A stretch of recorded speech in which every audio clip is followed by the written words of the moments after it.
96.7 KCAL rocks. Welcome to your Thursday. It is time for us to do some sports with our guy Pep. What's up, Pep? Hey, good morning, guys. Good morning, everybody. You know, the Dodgers were, it looked like on the brink of, man, maybe going down quickly to the Atlanta Braves, dropping the first two games of the National League Championship Series. But all of a sudden, they broke out the bats. They erupted for 11 runs in the first inning against the Braves on Wednesday, and they won 15-3 Game 3. So now we go into today's Game 4, and it seems like a brand new series, like the Dodgers are awake all of a sudden. I mean, hopefully that is a sign that they have finally woken up those bats, but we've been wondering where the offense is. They've been hitting home runs all season long. Then all of a sudden the bats went completely silent, which can happen in baseball, but a record-setting first inning. I remember seeing in the first half inning 11 runs. I was like, what is going on? I don't follow baseball, but I saw somebody post a screenshot when they were bragging about it, and knowing how the first couple of games went for the Dodgers, I thought that it was instantly like a Photoshopped meme. Right? You know, there's something about the Dodgers, like they're great during the regular season, and they get to the postseason, and you look at their lineup, and you're like, okay, this is the best lineup in baseball. They should be scoring a ton of runs, which they did during the regular season. But then they get to the playoffs, and like they go dormant. They go quiet for a little bit, but hopefully they didn't blow it all out on Wednesday. Hopefully they save some for today because they've got Clayton Kershaw on the mound today in Game 4 against the Atlanta Braves, and they need Clayton Kershaw to be at his very, very best today. You got to stay mentally tough in the playoffs because it gets tougher. And it changes it. You start thinking about it too much. You start trying too hard in baseball, especially, it ruins you. It is, man. It's such a weird, funny game like that. So we'll see if the Dodgers can keep it going, keep the offense hot going into Game 4 today. That's the National League Championship Series over the American League. Everyone's favorite, the Houston Astros. They beat Tampa Bay yesterday, so they actually salvaged one game. They were on the brink of getting swept by Tampa Bay, the Rays, man, who have come from out of nowhere. They've got like nobody on their team, yet they're still so good. So Tampa Bay still up 3-1 in the American League, guys. Everyone in the United States, except for the Astros, are salivating for their heads to get cut off by the guillotine. I will say, I think, obviously we all want to see the Rays go to the World Series. No, like nobody wants the cheaters, the Astros going. But I think there's a small percentage of maybe baseball fans and Dodger fans that are like, okay, if the Astros do get to the World Series, the Dodgers would love to play them again. A little bit of redemption for the Dodgers if Houston was able to get to the World Series. There is that, of course, punch him in the mouth and get him back. And there's that if the Dodgers. That, definitely. Dodger fans just assume, man. You guys set yourself up for heartbreak so much. Hey, if they fall flat on this next game, it's big trouble. Yeah, I mean, again, the roster's so good. They've been there so many times. They've been in this position. If you don't get to the World Series and you don't win it, I feel like they're going to feel like they came up short, like the season was lost, like they should have done it this year. This is the year.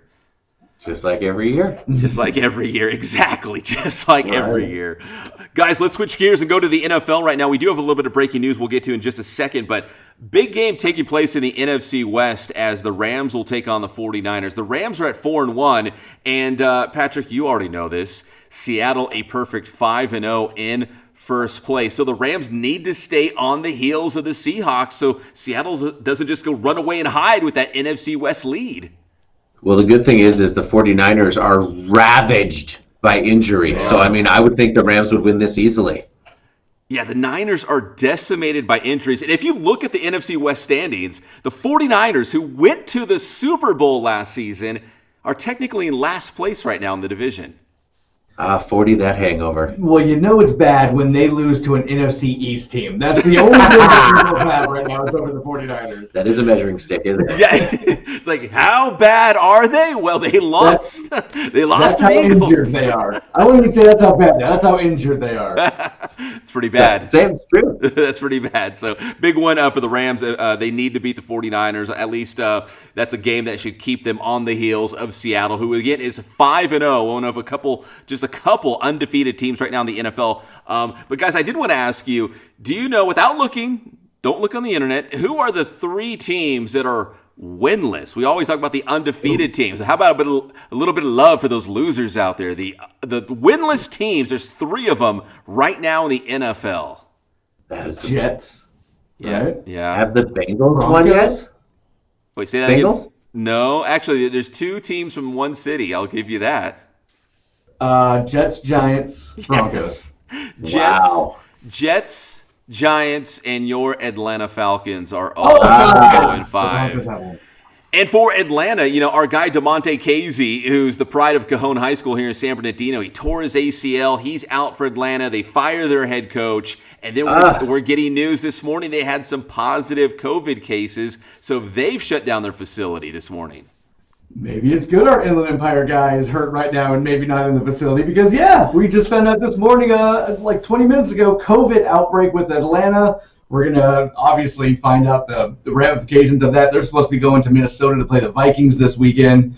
Their last game was against the Panthers, who are supposed to be playing Chicago this weekend, so we'll see what happens with the schedule now. You think you're having a bad week. I mean, they're 0-5. Their head coach got fired. And the general manager got fired. Yes. And then now the COVID is outbreaking in their facility. It sounds like the COVID's the only thing they can catch. Oh, my God.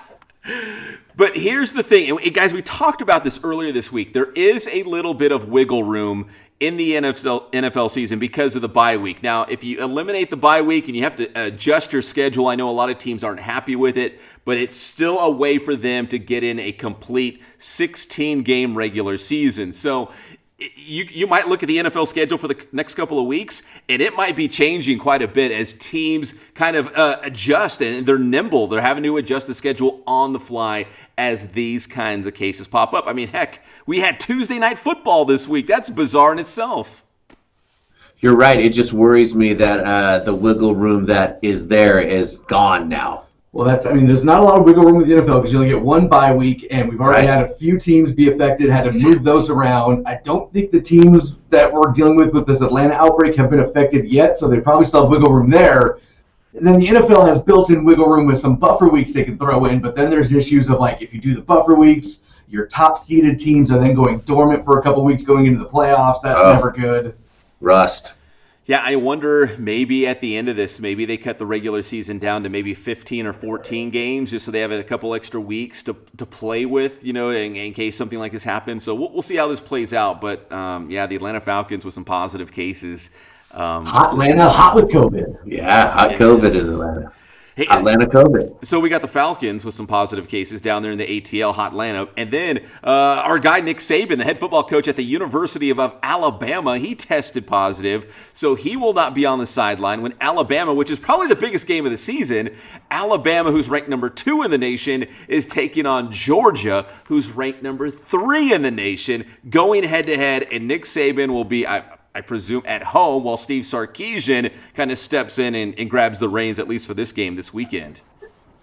Did Alabama send Saban into Georgia to then take out the Atlanta Falcons? Is that the plan? Is this what went down? Is that what happened? If Nick Saban pops up on social media, like visiting a restaurant or something, where's the University of Georgia? Is that Athens? I want to say it's Athens, Georgia. Yeah. We'll be like, ooh, okay, I see what they're doing. A little bit of, warfare here between Alabama and Georgia because it is such a heated rivalry down in the SEC. But yeah, Nick Saban, who appears to be asymptomatic, like he, a positive test came up. He didn't even know he had it. But because of the protocol, unless he can test negative before then, I don't know what the time window is, but he won't be there for that game. And that's the biggest game maybe of the regular season in all of college football this year. Oh, yeah. I think he has to test negative like 3 times before Saturday. So there's a narrow window where he could coach, but I believe he will not be. And he has to do that while staring into a mirror in the dark. And he has to say it 3 times. Gotta do it. Let's see what happens. And watch his awful, is it Aflac commercial? He has that awful Aflac commercial where he's just so stiff and he's trying so hard to smile and act like he likes to be there. But yeah, that's Nick Saban for you. That is your COVID punishment, Nick Saban. You got to watch your commercial. Is it worse than Belichick eating the Subway sandwich? Yeah. That was awkward. Equally as painful. Same coaching tree. Those two sunk Cleveland back in '95, my senior year of high school. Good talk. Pep, John, how to get your stuff? Yes, sir. Inland Sports all over social media. We got the Inland Sports YouTube channel talking to local coaches as we get ready for high school football, which should start here in the IE in January. Hey. Dude, awesome. Thanks, Pat.